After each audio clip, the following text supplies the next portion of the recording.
Millennials and Gen Z are increasingly pessimistic about their lives. Survey finds. Are we millennials? We're all millennials. You guys know that? So I hope we're not too pessimistic, guys. Let's get it together here. There was a study done by Deloitte. It released its global millennial survey. Around 13,500 millennials. That's anyone born between 83 and 94. So we're old millennials, by the way. But we're in there. We're definitely in there. Spread across 42 countries, and then another 3,000 Gen Z respondents. Those are people born between 95 and 2002 from 10 countries. And the percentage of respondents who think that businesses are making a positive impact, that dropped 6 points. So pessimistic about business. And we have a graph here sort of suggesting what it is that's bothering the satisfaction level of millennials and Gen Z. Dissatisfied with pay, financial rewards. You see that, Will? 43%. That's almost half. Almost half of people our age are dissatisfied with pay and financial rewards.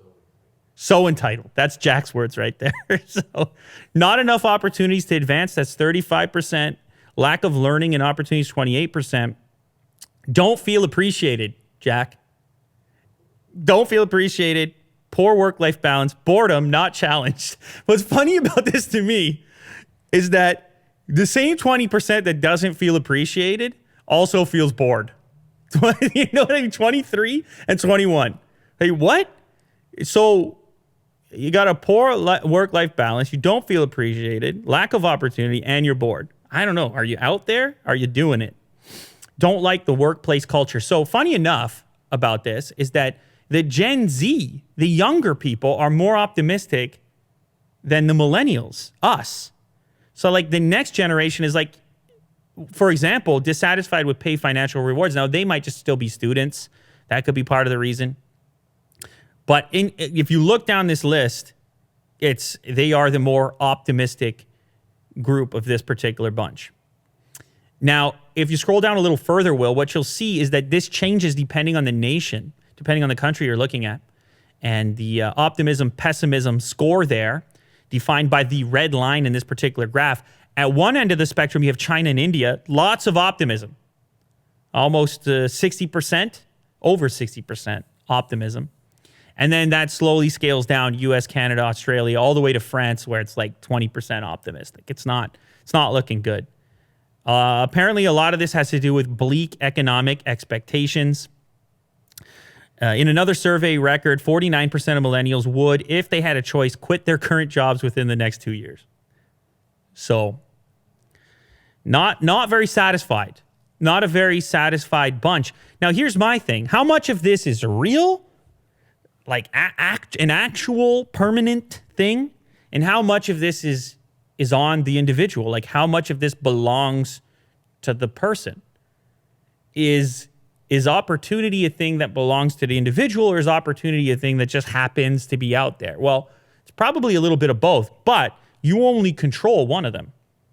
You don't really control the environment in a meaningful way to the same degree that you control your own decisions, attitudes, and so forth. And in a weird way, when it comes to optimism, risk-taking, investment, progress, you got to be a bit optimistic to go after those things to begin with. If you're already pessimistic, you're probably less likely to take those risks and maybe carve your way out of this lack of satisfaction. Like it's a weird thing to say that you're bored and not challenged, but then to also say you don't feel appreciated. Like that's a real, the world is happening to me kind of mindset comparative to I can go out and change some of this. So I don't know. I mean, on this spectrum, I'm fairly satisfied. I mean, maybe we can go around the room here. Bunch of millennials. How are you guys doing? Don't lie, Jack. I don't believe you. Will? Yeah, I feel pretty good. Yeah, see?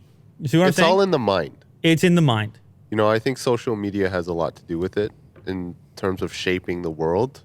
But like the opportunity for yourself. I mean, you can figure out yourself out, right? You can discipline yourself and just really put yourself out there and make opportunities for yourself. Yeah, Really it. so this could be one of those situations of expectations versus reality, where it's like if you set yourself up in such a fashion that like the expectation is outlandish, if you expect like some immediate reward or you want something more than what you put in, then you're going to be upset. You're not going to be satisfied with the outcome because your expectation was already set up to be far beyond your reality. So, like you said, through social media and other places as well, it's skewing people's reality. It's because it's skewing their expectation, which therefore influences their perception of their own reality. So it's like I feel like that's got to have a play here. Elsewhere in here, it said that it talked a little bit about how important a high salary was. The millennials, 52% say that earning a high salary was a top priority, whereas 56% of their Gen Z peers said so.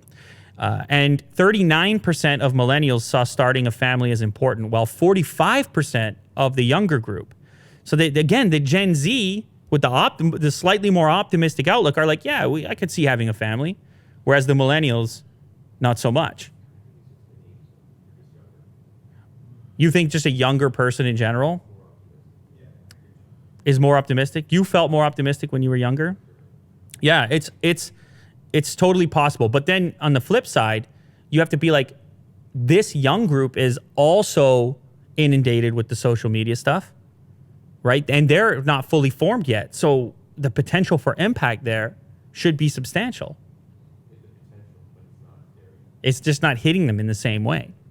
Yeah. So, well, but then how do you explain the demographic issue with other countries? You see, because those age groups didn't apply there. It's just people are more optimistic in India and China. You see, it's like it's a very Western phenomenon, this idea of pessimism, based on the findings here by Deloitte. Like you're talking about from China to France, you're talking about over 3x the optimism based on this finding here. So there's a lot of components likely at play, but the truth of the matter is that whatever behaviors are taking place amongst this group of people is not resulting in the outcomes they're hoping for. And does that mean that it's the environment that's responsible, or is it the individual that's responsible? That's what you have to come to. I prefer to focus on the individual only because that's the thing you control. We are all individuals. We all have some degree of agency over our decisions and what it is that we happen to do or not do. But like, for example, the people that were polled here, a lot of them said the most important thing for them to do is to travel a lot. You know what I mean? So like, how long can you do that for? Travel and seeing the world was the top list aspiration for the group in the millennial category. That's expensive. Now you got to have the high paying salary to support whatever your major goal is. And then do you necessarily get out of it what you want? If your agenda is to like travel and vacation, that's like, well, that's not working. That's the opposite, right? So if that's your top priority, you just can't wait for you can't wait to get that next vacation maybe. Anyway, it's a complicated topic. I'd love to hear from you guys. You're likely in one of these two categories. You're likely a Gen Z or a millennial. Are you satisfied? Are you optimistic? And what kind of a role do you play on a personal level? How do you see your role in your own improvement as far as optimism versus pessimism? Is the future bleak, or can we figure it out, human beings? Guys like Willie Do. Are we going to make it? Nah. Will, come on, dude. I'm optimistic, but then again, I always have been. You could have asked me on this survey. Maybe not. See, that's where it's weird. I feel like I was more pessimistic in the age group that you're pointing at, Jack. When you were talking about, oh, they're younger, that's why they're more optimistic, I wasn't. I would say I became more optimistic. Teenage angst? Yeah, your typical teenage angst.